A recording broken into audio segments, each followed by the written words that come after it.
Lectures will be delivered by globally renowned experts in this field. Online lectures provide course participants with a distinguished opportunity to listen to, learn from, and ask experts. I hope you fully take advantage of this opportunity. These lectures will enrich your knowledge on care economy as well as your learning experience with the moderated course. Let me introduce you to the course moderator, Dr. Amaya Perez Orozco, and our first speaker today, Dr. Francisco Cos Montiel. Dr. Amaya Perez Orozco holds a PhD in International Economics and Development. She's an expert in public equality policies and has broad training experience in formal education programs and professional ongoing training. She has also a broad policy-oriented research experience within the academia and for international institutions. She has been collaborating with UN Women since 2007 in both training and policy-oriented research on the following topics: gender, development and migration, gender economics and the care economy, and global care chains. Amaya has several publications, books, chapters, review articles, and she has been a guest speaker in numerous events in academic, institutional, and civil society organizations. Among her publications with UN Women, we have Embodied Inequalities, Global Care Chains, Domestic Work and Political Articulation, and Global Care Chains Towards a Right-Based Global Care Regime. Dr. Amaya Perez Orozco is the moderator of the course as well as the moderator of the online lectures. Dr. Francisco Cos Montiel is UN Women's Economic Empowerment Advisor for Asia Pacific. His previous work experiences include assignments with the International Development Research Center in IDRC, Canada, and in Mexico in several positions at the government level, among which Director General of the Gender Planning Unit. At IDRC, he spearheaded the Growth and Economic Opportunities for Women initiatives, known as GROW, a 5-year research program that aims to generate new evidence on women's economic empowerment, gender equality, and economic growth. Dr. Cos Montiel has a PhD in Gender Studies and a Master of Science in Social Policy and Planning in Developing Countries from the London School of Economics, and has published on poverty, gender economics, child labor, governance, and mainstreaming gender in development policy. Dr. Cos Montiel's today lecture is on an introduction to the economic, social, and cultural aspects of care. Also with us today are Cam, the coordinator of the course, Leslie, the e-learning specialist, and Dejan, the IT assistant. I would like to remind you that you will have around 20 to 30 minutes after the presentation to ask questions. To fully benefit Dr. Cos Montiel's time today, let's focus your questions on his presentation. If you have questions about the course content and structure, please contact Amaya, the course moderator.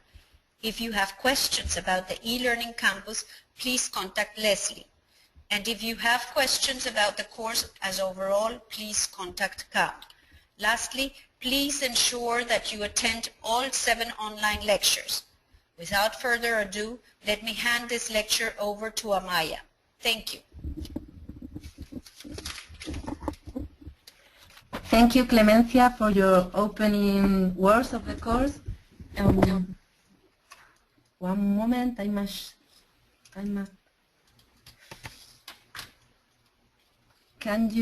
Hope you can see my screen? Sorry. Thank you, Clemencia, for opening the course. And welcome everybody to our first webinar and to our first session together. Please let me very briefly introduce you to this first webinar. Our topic today will be basic concepts around care. We will approach care from 3 different perspectives: economic, cultural, and social.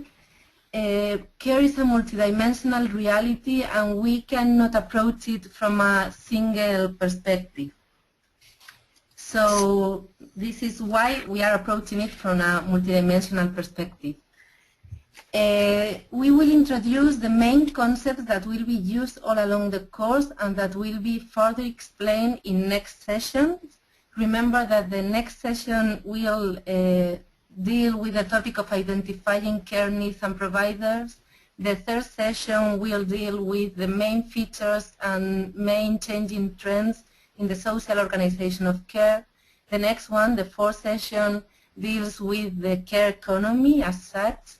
Then the session number 5 deals with domestic employment as a key case of paid care work. The next one is about the global dimensions of care, dealing with global care chains and with the main international instruments. And the seventh and last session will deal with policy interventions, although policy implications will be dealt with all along the sessions, of course. Our guest speaker today is Francisco, and besides what Clemencia already said about him, he is of course a renowned global expert. I would also like to add that he was part of the international expert meeting in which we discussed what was the best way of approaching care, of a first approach to care. So we discussed both on how would be the best way to structure this kind of introductory session, and also which are the main concepts around care that constitute, let's say, the hardcore of the topic. So he is responsible not only for delivering this first webinar, but also for the very structure of this session, both the webinar and the reading paper. So we are really happy that Francisco can join us in this first session. About the outline of our session together today, after this brief introduction, Francisco will deliver his session, his lecture, for about 25-30 minutes. And after that, as Clemencia said, we will have a question and answer session. We will kindly ask you to address all the questions to Francisco. Any other questions should be addressed to the relevant persons through other channels. Please remember Cam's welcome message in which all of this was explained. And finally, we will make a short wrap-up and a reminder of the next sessions. Just a few basics on GoToWebinar basics for you to be able to fully profit from this session. As you can see, there's a blue button that allows you to view the presentation in full screen mode. And if the console is in the way of the presentation, you can dock it by clicking the orange arrow just above it. And if docked, to see the whole console, simply click on the orange arrow again.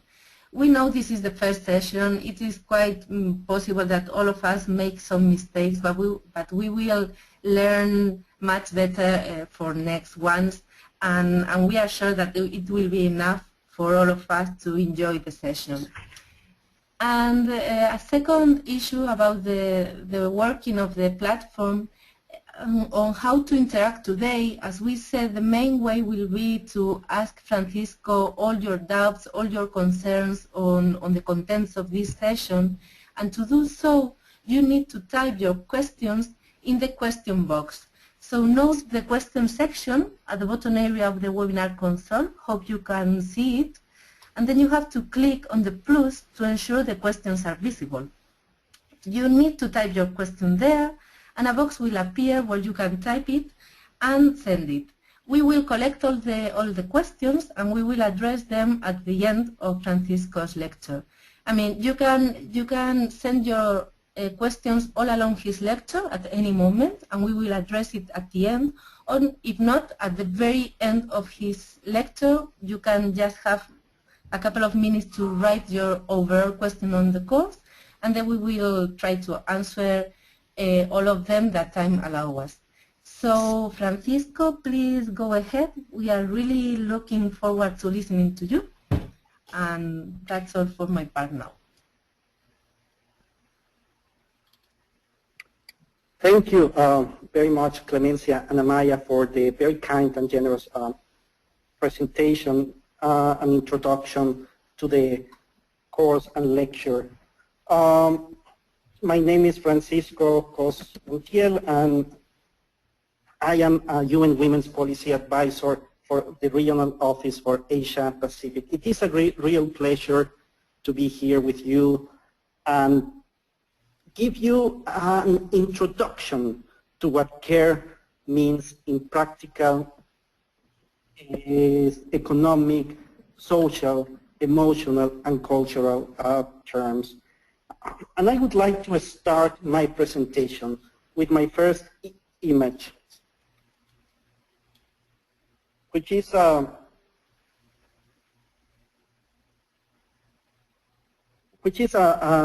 image of the perfect stereotype of a successful man or woman. It can be anywhere in the Western world. It is very much what we dream of in movies, in TV, in the different media messages that we get every day. And indeed, there are people in real life that are as successful as that and can devote most of their time to their jobs, to their productive sphere. But what is less clear is what is behind these successful men and women. What do they need to be free of any material need for care? And I will start by going to my next slide to uncover some of those aspects that allow these men and women to be in that sphere. And that might include, that might include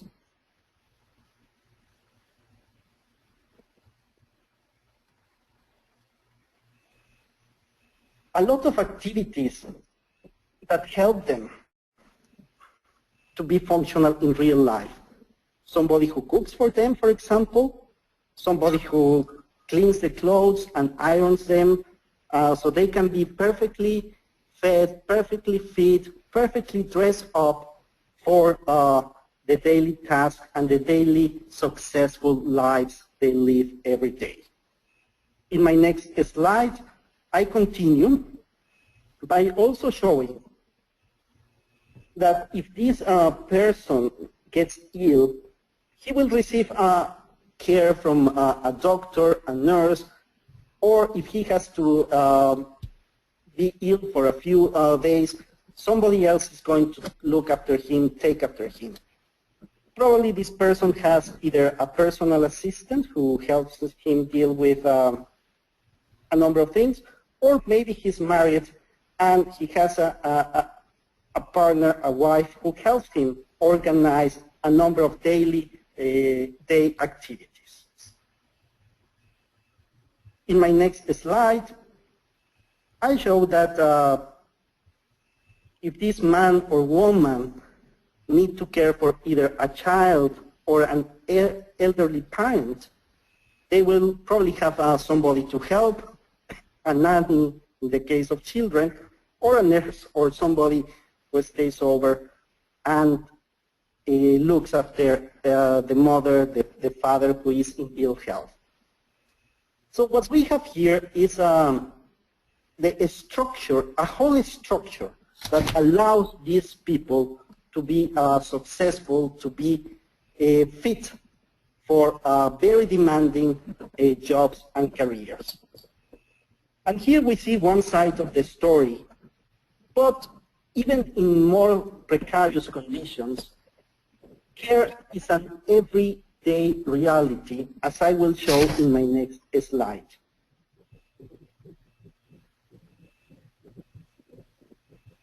In my next slide, I show that even in very precarious conditions, human beings need exactly the same as the very productive person.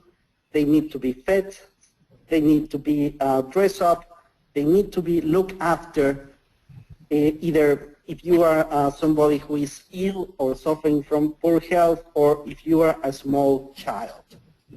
So care is something that we have to share across all social boundaries, and in my next slide, I show a little bit more of the intricacies in conditions of poverty, in the absence of services of health services. Women or other members of the family are the ones who are going to look after the ill, are the ones who are going to provide the care, while at the same time continuing at home with the tasks of everyday life. In my next slide, I just finally show that care is an extremely demanding activity, in the absence of either services or help from other family members. It can be a burden that is not equally distributed. But probably my main message is that we all need care. It doesn't matter where we are, how wealthy we are, how poor we are. We all need care. We all need at different moments in our life, at different moments of our daily life, care. We need to be looked after, or we have to look after ourselves. So I will start now with some definitions of the basic concepts around care. In my next slide, I propose a definition that is a UN Women's Training Center definition, and I think encompasses very well what care is. Care is comprised of all those activities necessary to recreate day after day the physical and emotional well-being of people. To care is a highly embodied activity. We don't just care by saying, we care by doing. We care by helping somebody feed themselves. We help ourselves by preparing meals. We help ourselves by washing our clothes, or somebody else helps us doing all these tasks. So it's a very physically demanding activity.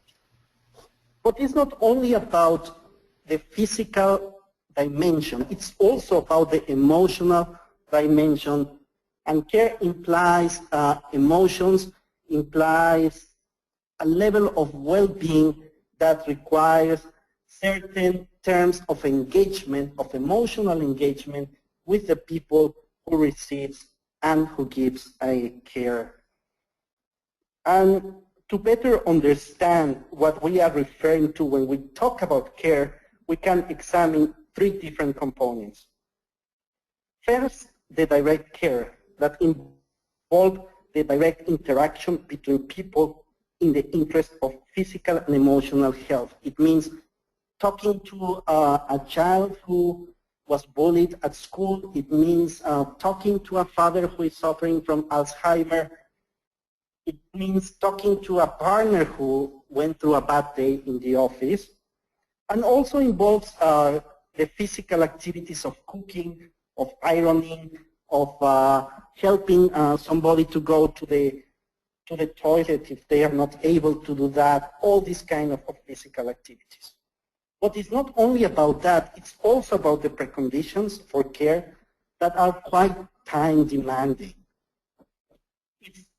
It's true that it's about changing the baby, the nappies, the diapers, but it's also about having the nappies ready, either going and buy them, and to buy them you need income, or if you wash them, it's about all the time you spend washing them.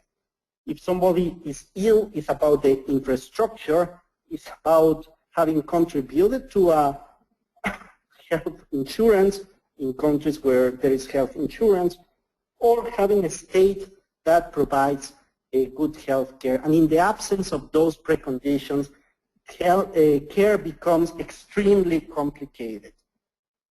And people might think that cooking or ironing or looking after babies, the elderly, is an easy task, but it actually requires a lot of discipline, a lot of organization, and a lot of mental management. It means coordinating different tasks, sometimes very competing tasks, in order to provide the care.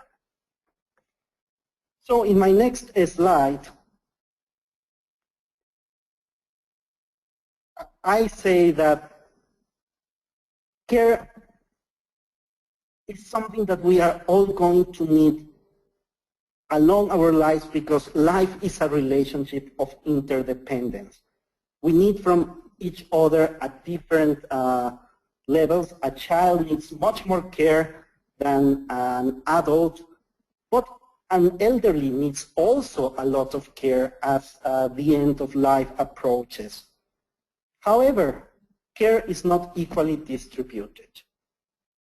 It's not equally distributed because, as I said, we all need care at all moments of life, but it's most unequally distributed because care is engendered, care is embedded, embodied in social class, or is dependent on the migration status. But what is very striking is that such a basic and important activity that maintains human life is not recognized, or is given very, very little value despite the fact that it's so important. In my next slide,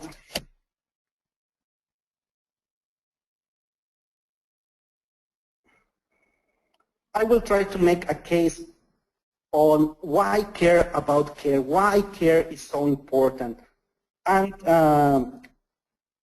as UN Women's Training Center rightly points out, there are two main reasons for caring about care. One is that we should recognize that is the base for development. And this has been a long-standing argument of feminist economists.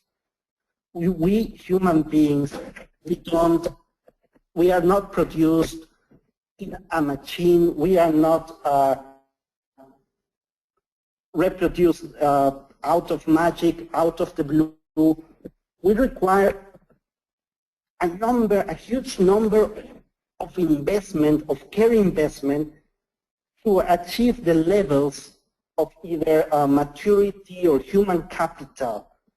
So without that carefully reproduce people, human capital, the way you want to call it, societies cannot function.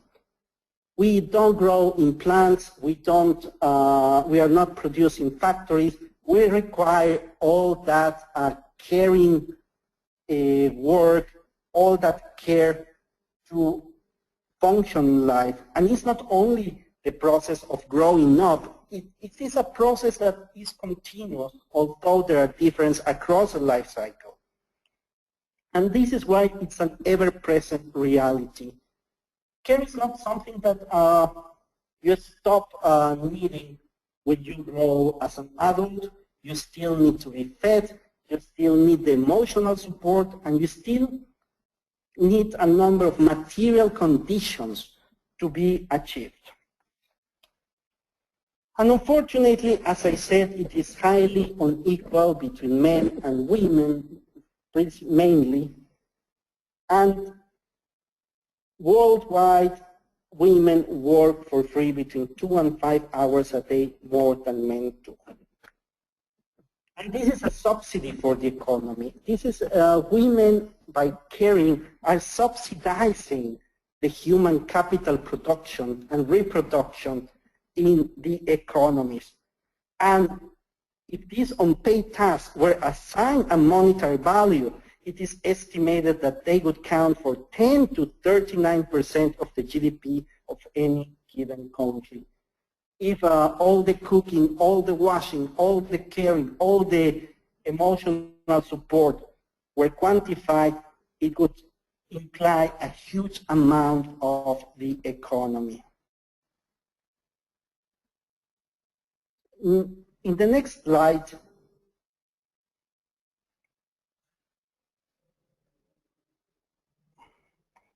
we can think about, and we can start unpacking these inequalities by asking two questions. Who are the individuals who can perform the task of care? Under what conditions these tasks are performed and in exchange of what? And we have like some kind of simple questions that in the majority of cases, women are the carers. Women are the ones who care for children, for the family, for everybody else. And in exchange of what? Well, in the best of cases, for poor salaries. And if we intersect gender, for example, with class, with ethnicity, like in many countries in Latin America, where those performing the care are indigenous people, or if we talk about migrants in different countries, we see that they will do that work for very little money. But in most cases, women do it for free. It's unpaid work, and it's a work that should be recognized, but is not recognized. Of course, care can be provided in the form of network, of work carried out by volunteers in exchange of schooling, but this is not the majority. The majority of care work is either produced in form of unpaid work by women or under very precarious and low salary conditions. In the next slide,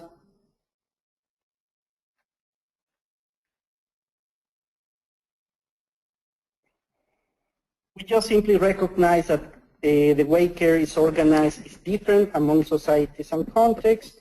In some, we'll see that men participate a little bit more, but in any case, women are the ones who provide the majority of care. In some countries, we'll see that the state has a greater participation, or the private sector has some participation. But in the majority of countries, it's left to the families and to the structure of family relations and kinship to take care. We also see that in some contexts, like the one I presented at the beginning, is highly commodified. You can buy in the market, even at low cost or relative low cost, those services. But you can buy them. If you are in New York, if you're in London, you can hire a nanny, you can hire a cook, you can hire a driver. You can hire many things, and it is a commodified market.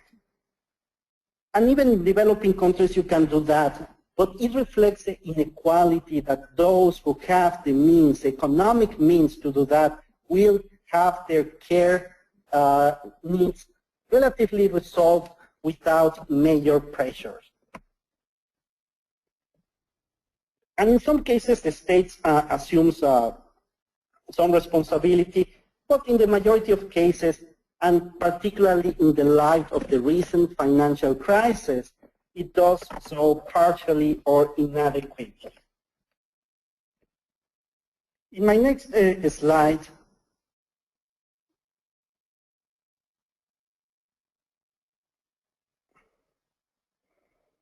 we see that also care can be defamiliarized. Defamiliarization is another characteristic of the care economy. When there are the economic means to do that. And that is that if you have the economic means, somebody else is going to do that, not necessarily the family. However, in the context of limited resources, it is the family or the broader structures of kinship, those who are going to provide the care. So here we have like two characteristics of the way care is provided in some societies. One, you can buy it from in the private sector, or you can get it through people who are not related to you and are beyond the traditional realm of family and kinship. What is interesting is that when the state participates, like in the case of Sweden, of the Scandinavian countries, of Canada, it's an interesting mix because although it's defamiliarized, it does not imply that it's provided through the private sector. It's more like a right, it's more like an entitlement, and not something that can be bought in the market. And that has important implications for inequality, because in the first case, when it is commodified, if you have the money, if you have the means, you can buy it.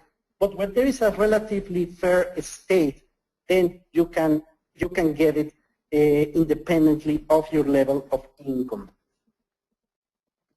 In my next slide,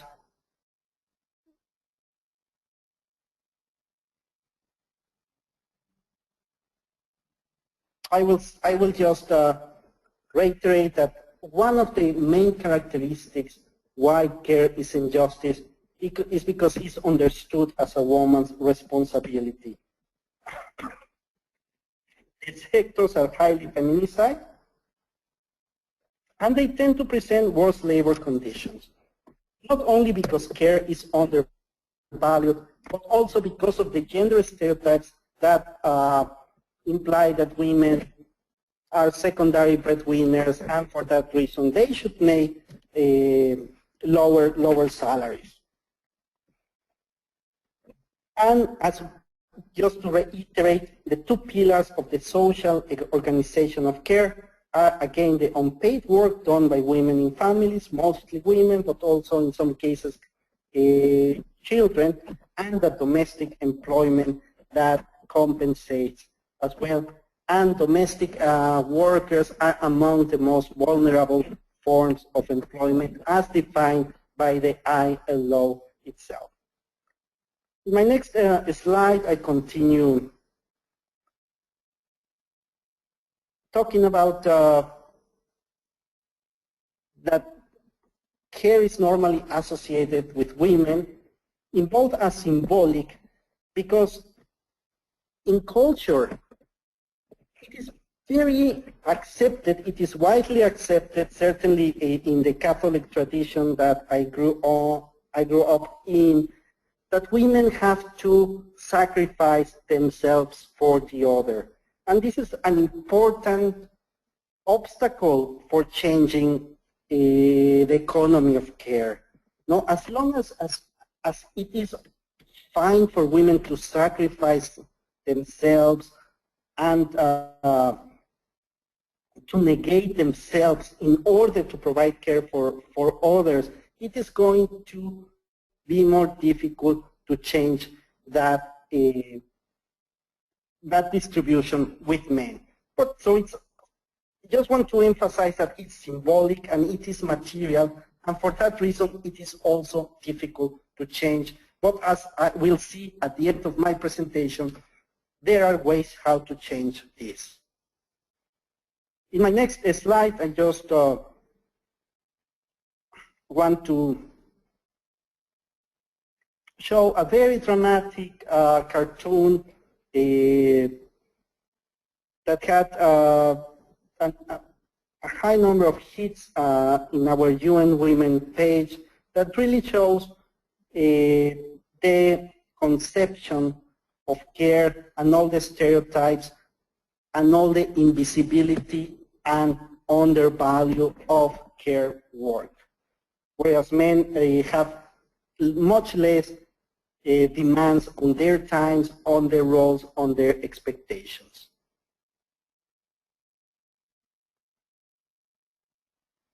So in my next slide, I'm just going to say, because time is running, is that men, indeed, they become involved in care. We do get involved in care, but we do it in probably the most gratifying, least repetitive, or least stressful activities. We play with the children, we play games with them, we do a little bit of homework, but we don't spend as much time or the more difficult task with the children. In the next slide,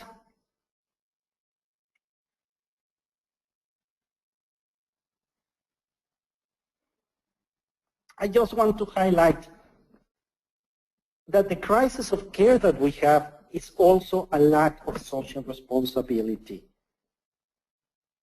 If we don't consider care as a public collective issue, it's going to be a factor of huge inequality that we should really need to be aware of and understand. We have to understand that it is for public institutions to design adequate policies to address the needs of individuals and not let that responsibility either on women who do it for free or on domestic workers who work in the most precarious conditions. In the next slide, just very briefly, I will highlight that we are interdependent and that care should be redistributed through the entire social fabric. In my next slide,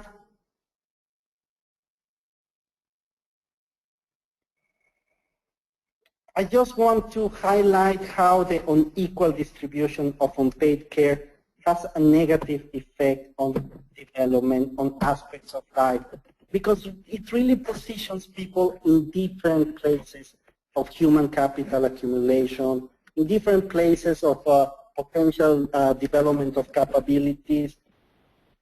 It really separates society. So in order to have a more equal society, it's not only about income, it's not only about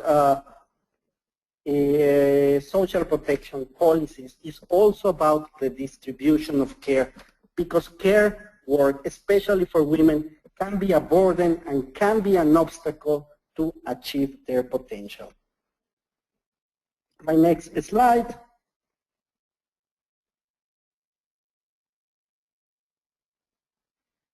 It's just to highlight that across the world, care systems are currently undergoing profound changes. It doesn't matter if it's in Japan, where the aging population is growing, but also in China, where we are going to have millions of people who will be old in a few years, but also millions of children who are going to need care, or in Africa, where the AIDS crisis imposes huge burdens on those who have to care. In the next slide,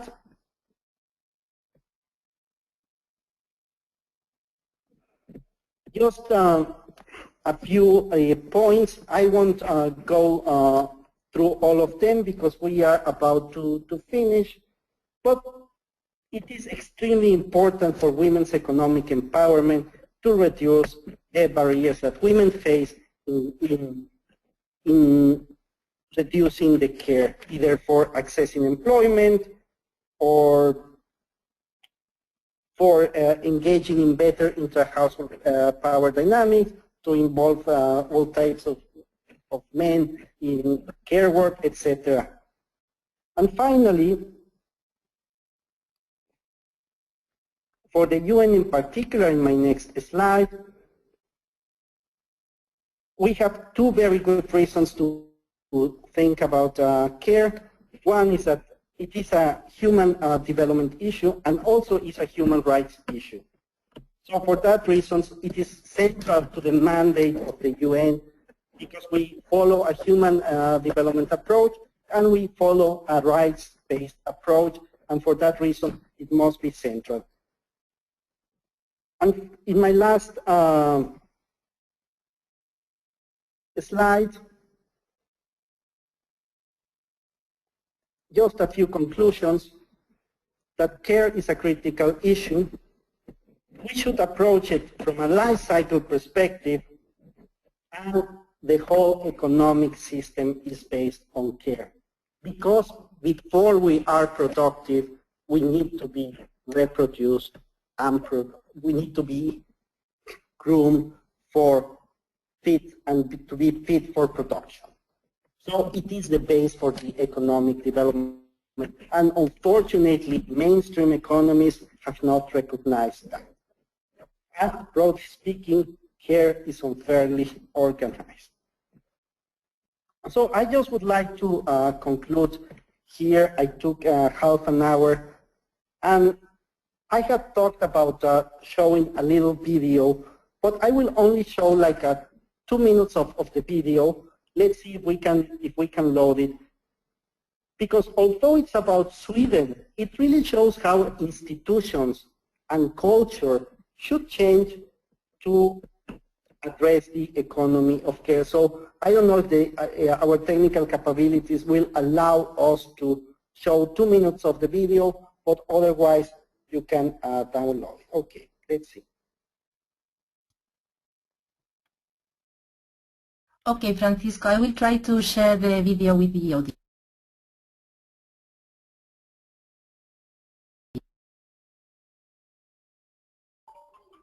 My name is Cecilia Marquez. I'm 39 years old and I'm with my husband. And my daughter Sophia, 6 years old, and my little daughter Saga, she's almost 1. My name is Stefan.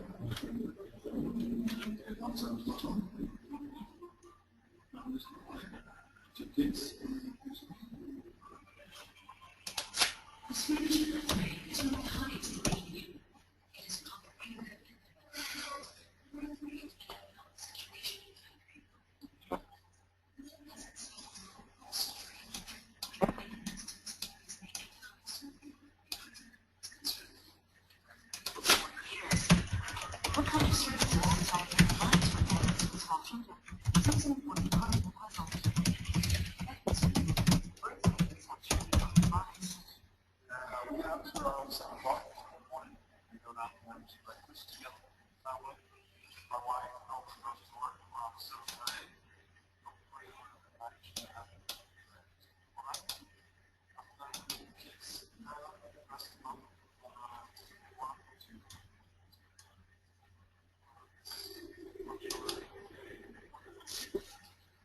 Over 80% of children attend daycare, additionally preschool, ranges 1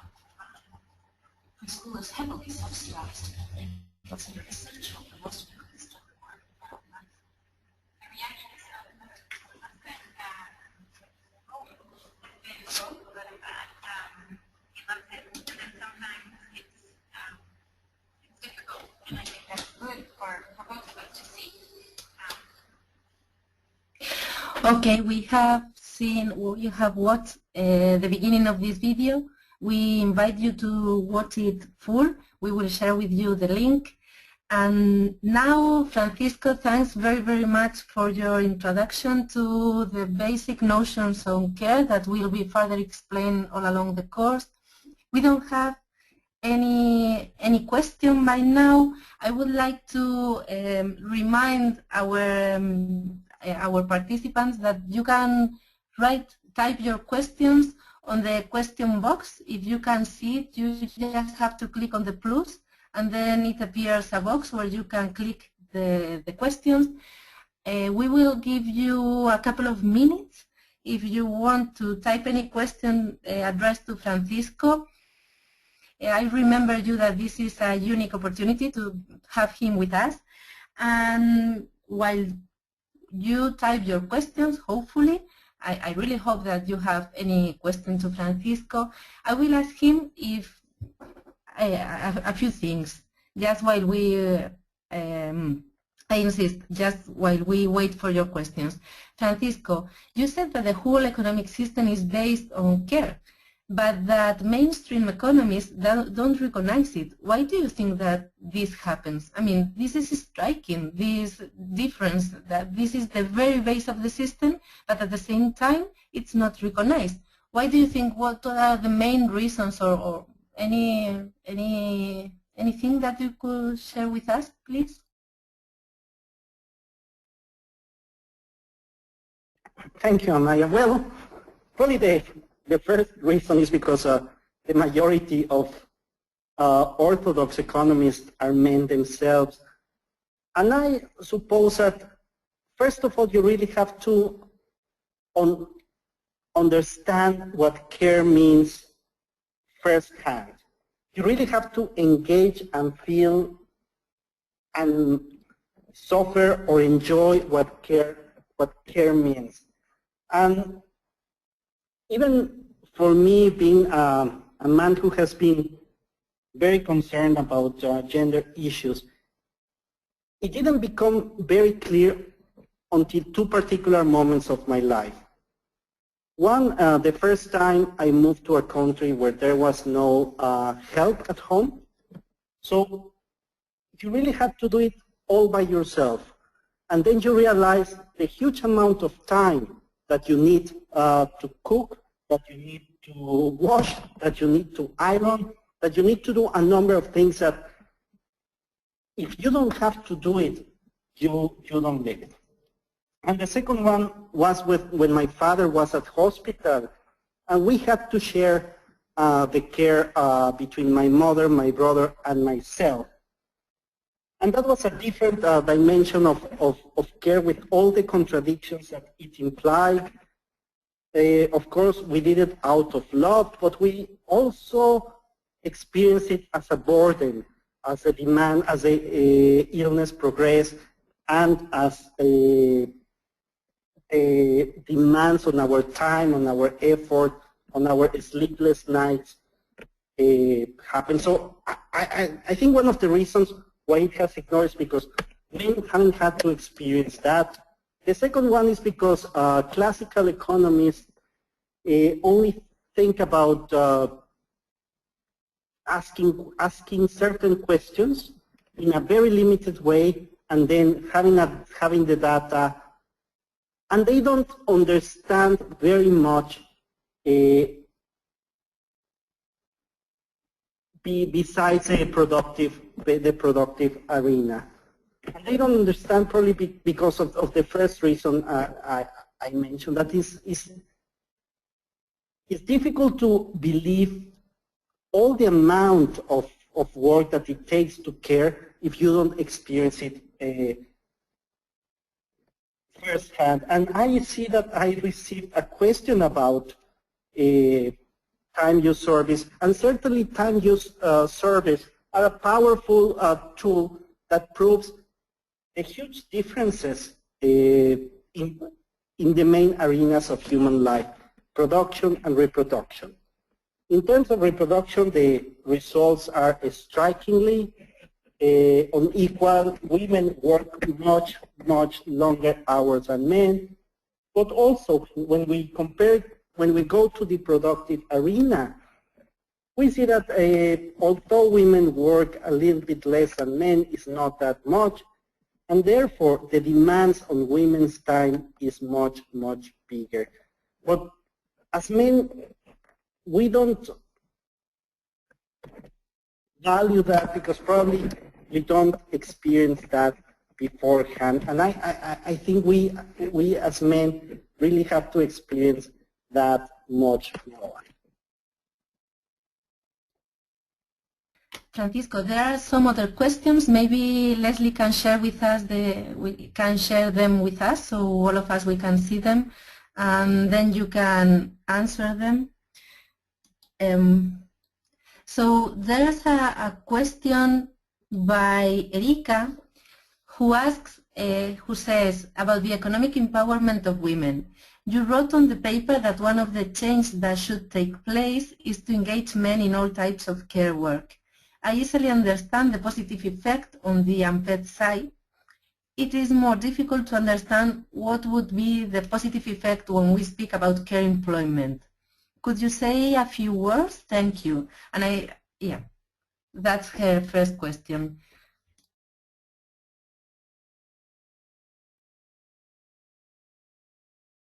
Could you answer, Eric? Yes. Well, I suppose there are two main problems in the way we value care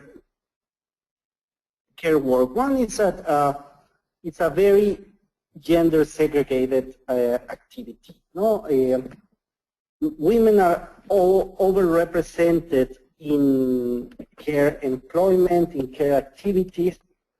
But there is a second problem, that this is undervalued. So those are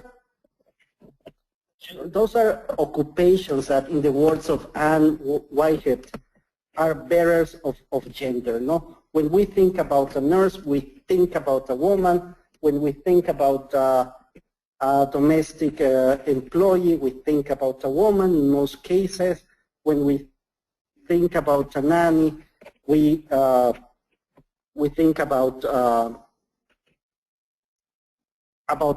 woman as well. So I think it would be very interesting to look at what would happen if more men would enter those occupations. And probably the salaries might increase because of the perception that men are the breadwinners and men require higher salaries.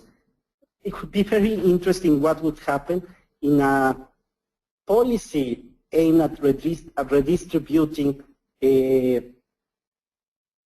that kind of work. And one of the reasons why men don't engage in that kind of work is precisely because it's low salaries and low social recognition. So a policy has to change that. A policy has to recognize the value of care, and it has to recognize that it is not only a women's activity. Okay, thank you very much, Francisco. We have other 3 questions. I think the one on time use, you already answered it. From Citiporn, she asked, time use is one of the approach to measure the monetary value of domestic work and care work. Are there any countries that succeeded in doing so to influence the policy in this regard? Because we are tight with the schedule, I would say that we can switch this question to session 4 with Valeria Esquivel, who is an expert on time use surveys.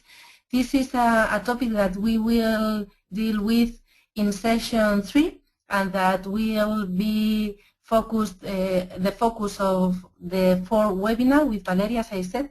So we will have a lot of time to talk about time use surveys. So I will skip that question and go to the one from Elisa Pat, who says, in your opinion, which country will be a reference on social care? Is there any and why? Francisco?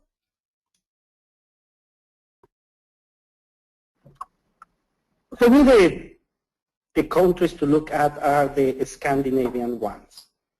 And for me, what they did was very clever, because they really understood that development was at the crux of production and reproduction. They needed more women in the labor force, so they implemented active labor market policies to increase the number of women, because they needed them to enter the production sphere and increase growth.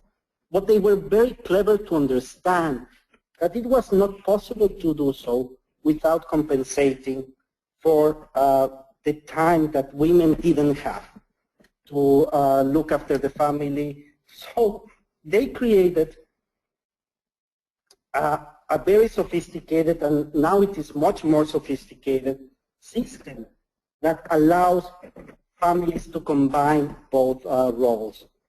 And it is not only about the women who can strike a balance between their work and family, but also men are involved in that.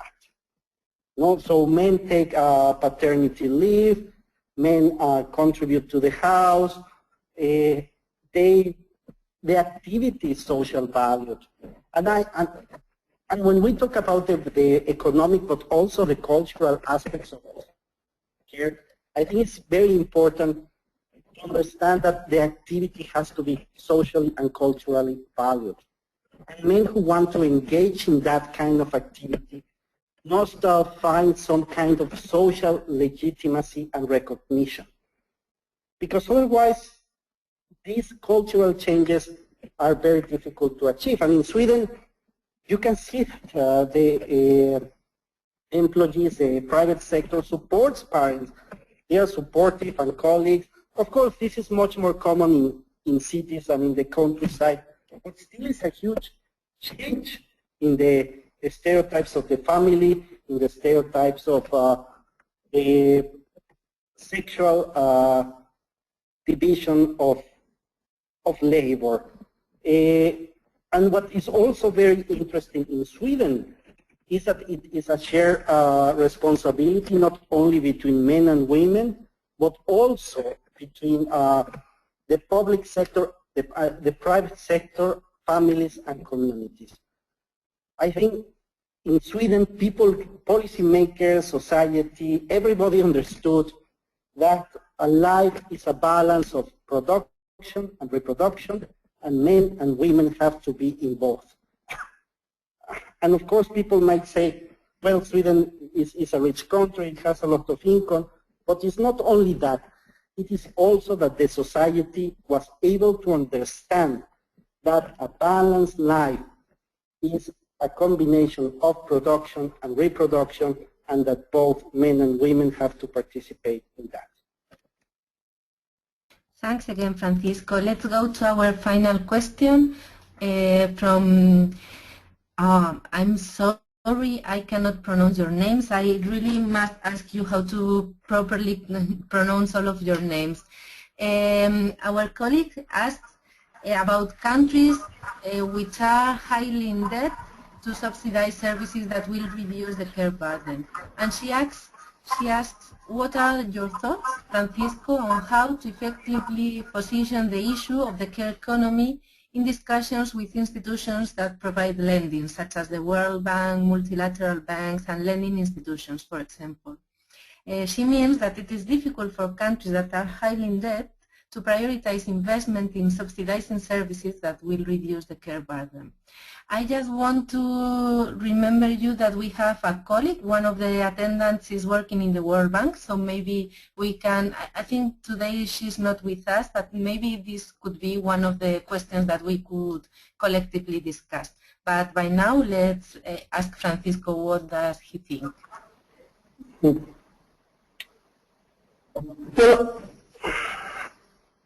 I think there's always a trade-off on the policies you can implement.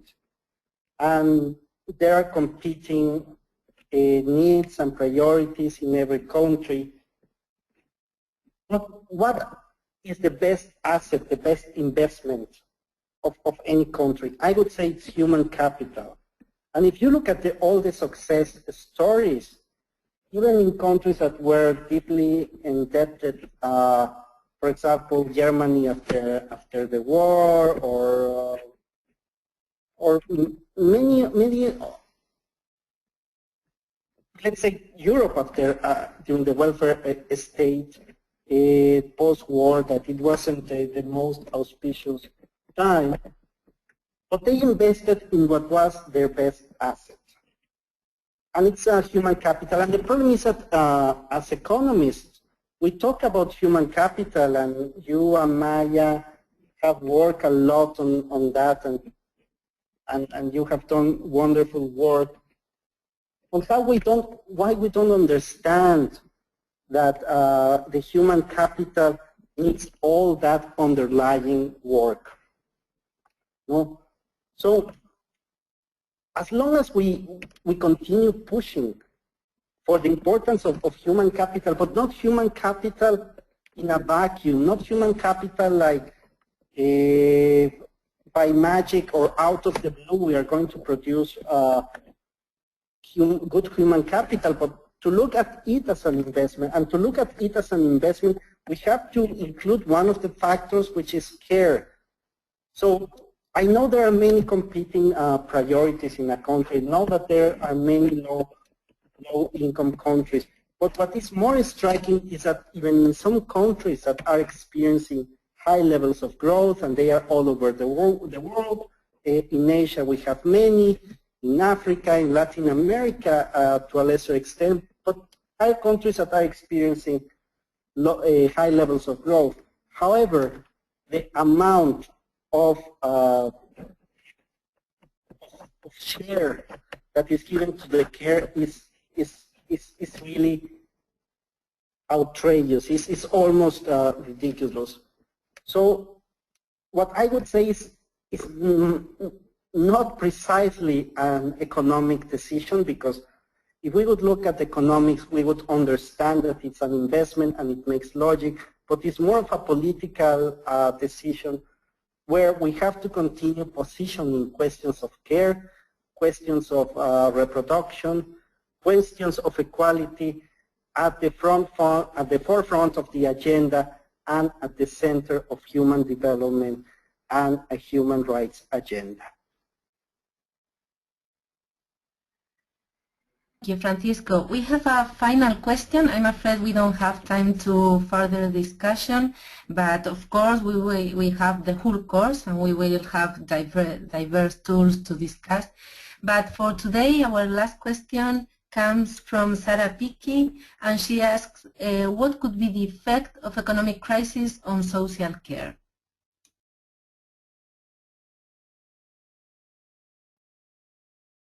Everywhere we have seen it. In the 80s, it was very clear during the structural adjustment policies. At times of crisis, what economic policymakers do is to cut social services because they think that they are accessory or they are unimportant. So we see that health, childcare facilities, education, receives cuts or is privatized. And this has some important implications for equality, because as I said in one of my slides, when those services become privatized, commodified, those who have the means will be able to buy them in the market, but those who don't won't be able to receive them. So the effects of social crisis, thinking that care is not important, that is not central, that is not vital for human capital development, can be devastating for many countries.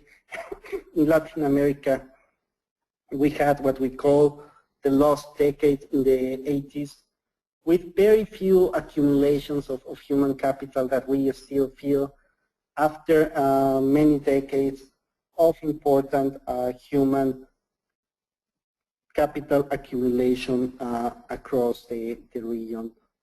So the effects are devastating in the majority of cases. Thank you, Francisco. I'm afraid we have a final question, and it is really a pity not to answer it. So that will be really the real last question, but let's go to it. It comes from Ayanda.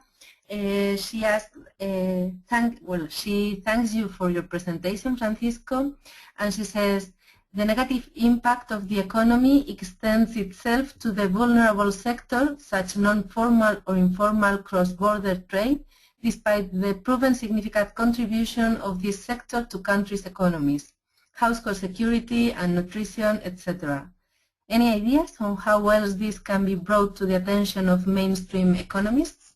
Francisco, again. I think the work of feminist economists has been,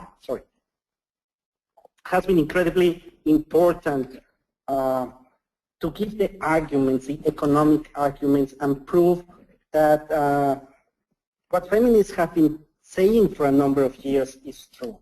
That reproductive work is important, that investing in women is important, that creating job opportunities is good. So there are two pathways for that. One is creating the evidence, and as I said, feminist economists have been accumulating a huge knowledge and body of evidence on these connections, and even some players like the World Bank or the IMF, now they have confirmed that. But the other one is a political strategy, and it's a political strategy of gaining inroads in policy circles. And I think this is one of the shortfalls that we have had. We have been very good at producing the evidence.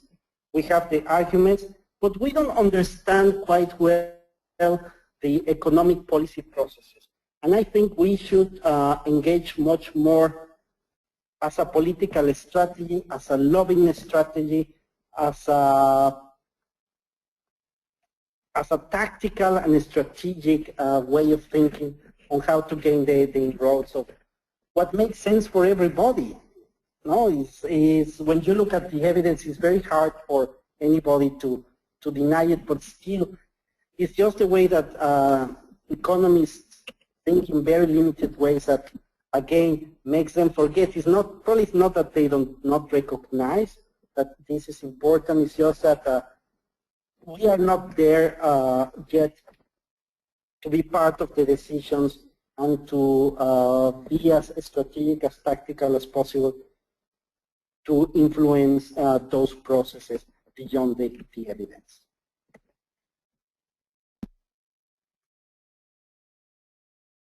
Okay, Francisco, thanks very much. I think we should stop our Q&A section right now to close this webinar.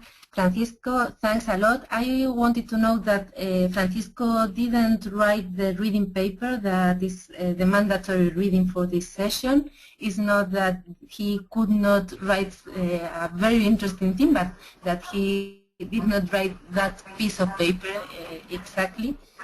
And well, thanks Francisco for joining us. Thanks all of you who joined us. We've been almost 10 people out of 20, so almost half of the participants in the course. That's not bad for the first time and for our very different locations all around the world and very different time zones we live in. I really hope you enjoyed the session, and just wanted to note that this session has been recorded and that will be made available on the website, on the platform, under the section for week 1 within a couple of days probably. So if you want to go again through Francisco's explanation or through his answers to your question, you can do it. You will find it there, and if you have any problem, you can go to you can go to Leslie. I also wanted to remember you that the next webinar will be held next Monday, November the 3rd at 9 a.m. EST, and it will be lectured by Janine Anderson, who will talk us about, the title of her presentation is Understanding Caretaking Systems, Unpredictability, Emotions and Exchange. So hope that you will join us in that section. Finally, I wanted to remind you who you must address to ask different questions on the course about the main content of the course or anything related to the content. You can write to me, you can ask me. We will deal with all the issues that we raised during this session through the next weeks. About the e-learning campus facilities, you must ask Leslie Paz, who is our hidden IT facilitator these days. About the overall thing of the course, you must ask Cam. About payment processes, Rosa Alexandra Jimenez. And about the training center, we have a general information address that you can use. These instructions are also introduced in CAM's welcome message. I remind that again. And thank you all of you for joining us. Thanks, Francisco, and hope to meet you next week on Monday. I think that's all on our behalf. Thank you.